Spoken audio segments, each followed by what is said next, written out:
We're back out at the farm today, and we're trying out another classic single-shot .22 rifle, the Marlin Glenfield Model 10. Stick around. So if you've watched all of my videos, you will have noticed that I've got a rifle that's very similar to this one. It is a Savage Stevens Model 120.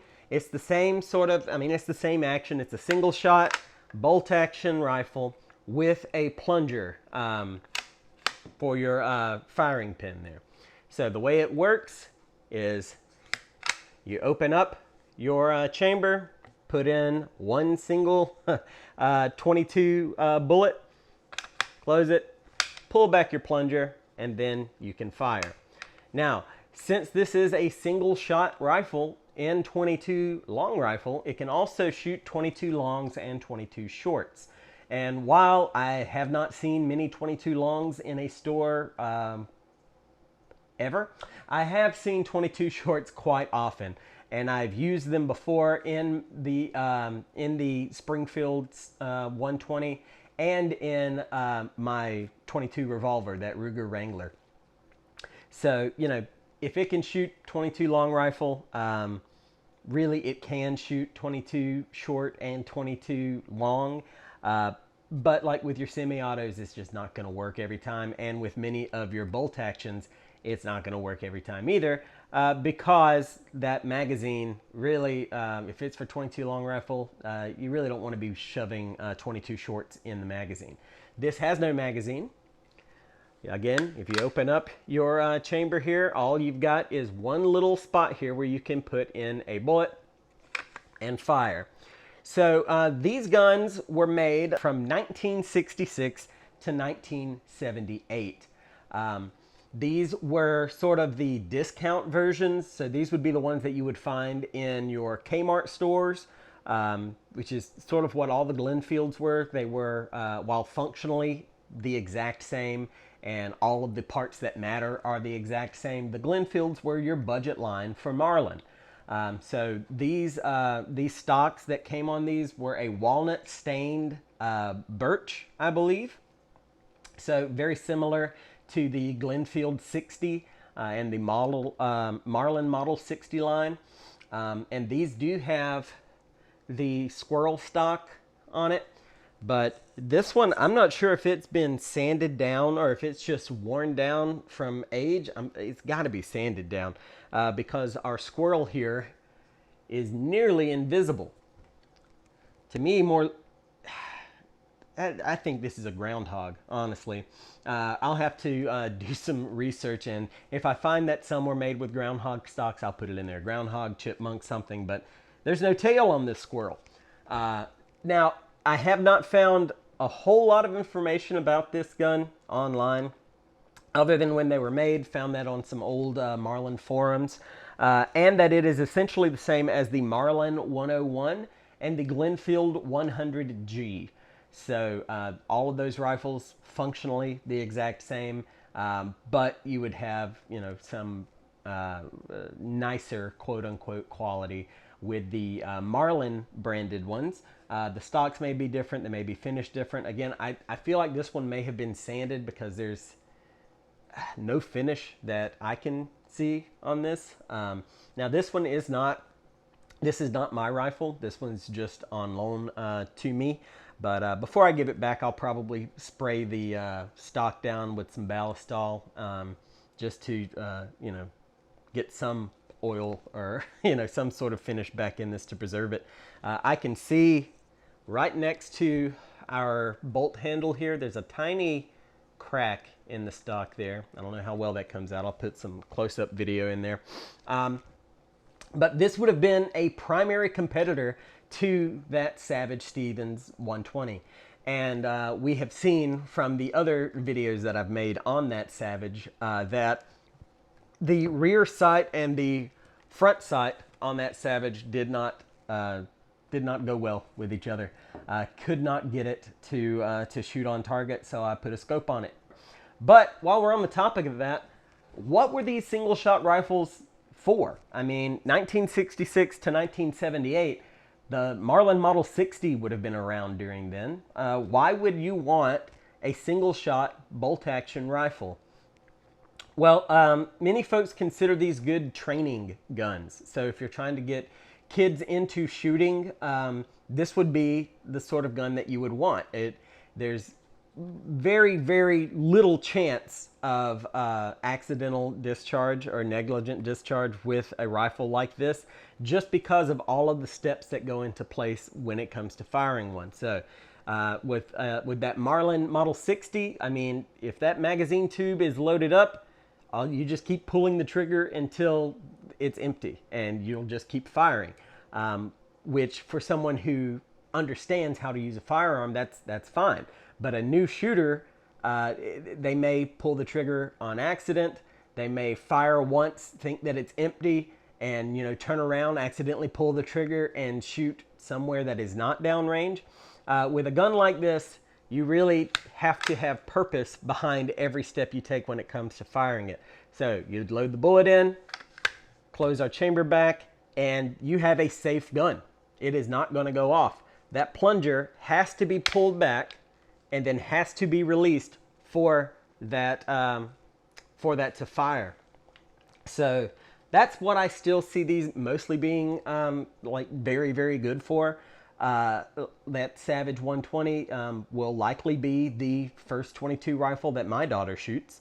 And so much so that, the philosophy behind that still going on today with the little Rascal 22 rifles. But they are, they have a stock that's about, cut down to this. So a real small statured person or little kid that you're trying to get into shooting so that it fits them better. But a gun like this with a full-size stock, in addition to teaching a new shooter how to shoot, these are still very good for hunting small game like squirrels and apparently groundhogs or woodchucks, anything like that. You just have to make every shot count. So I've got some videos coming up, planned for next month. In Georgia, August is the start of squirrel season, sort of the middle of August. So when that time comes around, we're going to have some old guns in the woods trying to get some squirrels. We're going to have single shots of many different flavors. This one will likely be taken. That Savage 120 will likely be taken, and then some single shot shotguns.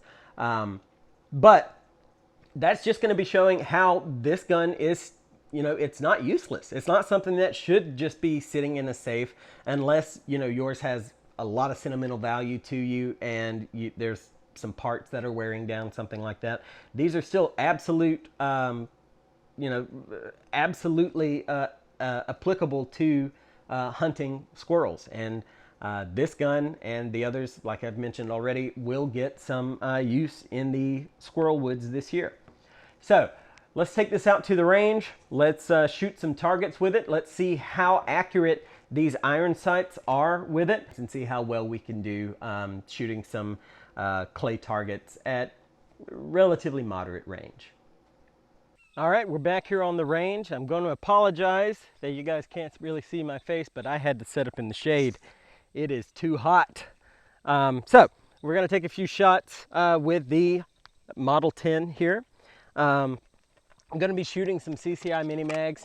It's just what I had in the truck, so that's what I'm going with. So let's take a couple shots at some targets downrange. We're not too far back. I just want to see where I've got a hold. Again, it's a rifle that you get when you really want to slow down. So let's start with the one up top. Looks like it went right through it. And you can see just how easy it is. Like I can just stick this right there, sends it right home. That is not at all what I'm used to. Let's try one below it. Looks like that one went through the middle too. They're just not breaking. Now, me personally, again, since this one, the front side or the sights seem to be pretty good, I probably would not put a scope on it myself, but it's not my gun, so it will have a scope put back on it. Let's Get another one here. Oh, I may have actually missed that. That's on me. Definitely not on it. Let's see. There we go. Oh, and it knocked down the other. That's okay. It was hit already. I'm gonna move my other camera to some further off targets. We'll take some more shots. All right, let's see how we do. It really, I mean, you just set the front post right under the target, and that seems to have been working so far. So let's see. Absolutely. Keep rocking and rolling here. Everything seems super functional with this rifle. Oh, again, I pulled that one. I felt it when I did it.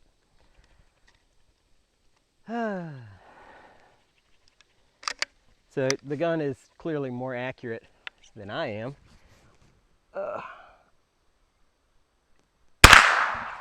Oh man.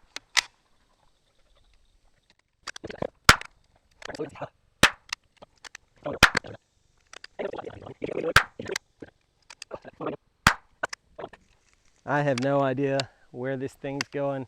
If this wasn't 22, I'd be, you know, kind of upset that I'm blowing through all this ammo, but there we go. So at that distance, you pretty much hold right on it.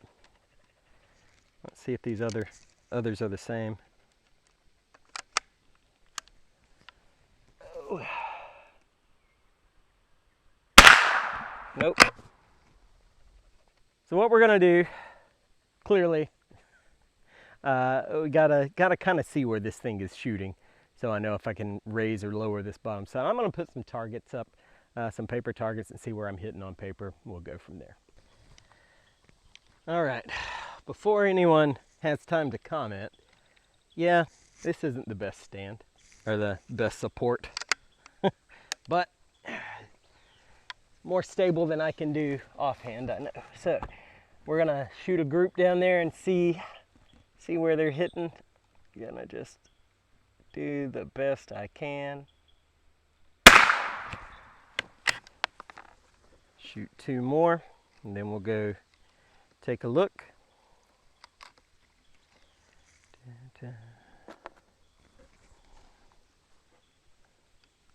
And I may be way off on where I think I need to be holding. That's really, really a good chance, you know.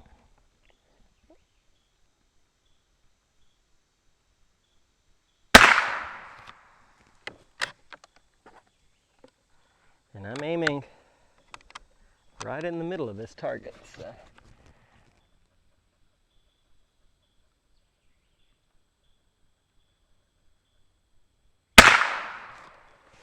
Let's go take a look. All right, so those two right there, really close to each other. And I am not sure which of these would be the third, or if it would be right here. I'd have to go back and see, but those two I know just came from this. So I was holding here, so you know, I'd probably hold down here and see, but that tells me a little bit that I do need to hold under the target. Let's try some more clays. Okay, unfortunately, the shots that I just took on camera didn't show up on my target cam, so we'll try again. But now that I've got this sort of, I know where I need to handle it or need to hold it. We'll try to hit these clays, see how well we can do. Nice. Now we'll go for the one on the right.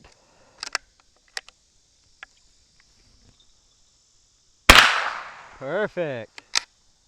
So sometimes you just got to do that. You got to know where it's hitting on paper. That way you'll know how to compensate for it. And since I'm putting a scope back on this, I'm not going to worry about adjusting the irons, but it's cool. Now we'll try for one on the barrel here. Nice. One more. Okay. And again, I'm a fan of just not blowing through all the ammo at once. Let it last a little while, right? I think I hit that. Let's try one more. Could be that I hit the barrel.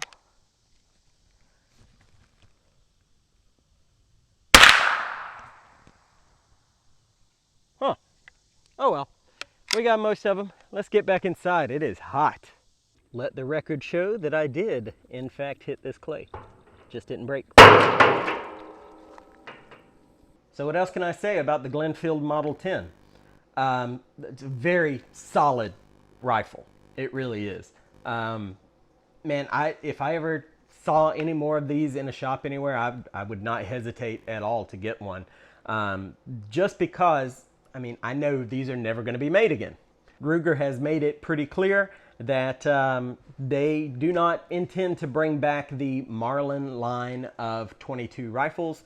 And why would they? They're making the most successful semi-automatic 22 rifle of all time, with the Marlin 60 being, number 2 behind that probably. But, they've got their Ruger 1022. Why would they want to introduce more competition to their flagship 22 rifle? So on one side, yeah, it's going to be for historical value that I'd buy one of these. Another one, it's just a really cool rifle. It's one where, if you want to slow down and make a box of bullets last a couple hours, this is what you need to do. You work more on your aim than on your ability to speed fire at clay targets, right? What I can say is I am going to have a video comparing this to the Savage 120, and I can already tell you what I prefer about this. This action is super smooth, super smooth. And the way that you can just put a round into the chamber and you don't have to line it up with the actual chamber in there, right? You can just put it in, close it, and go. It's so much better than that Savage 120. But if you guys have a preferred single shot rifle of your own, please let me know about it in the comments. If I need to be out on the lookout for something else at a used gun store whenever I'm shopping around, let me know. If you aren't already, please do subscribe. Like I said, as we get into hunting season, coming up with squirrel season just less than a month away, this channel will be getting updated more often as we get out into the woods. Right now, it's just too hot. It's just too hot even to spend too much time at the range. I've got to get out here at the farm at like 7 in the morning just to get the little bit that we get shot out here before it gets too hot and humid to stay out here. But fall's right around the corner. We can see it, even if we have to look through 80% humidity and 101 degrees to find it. Thank you all for stopping by. We'll see you soon.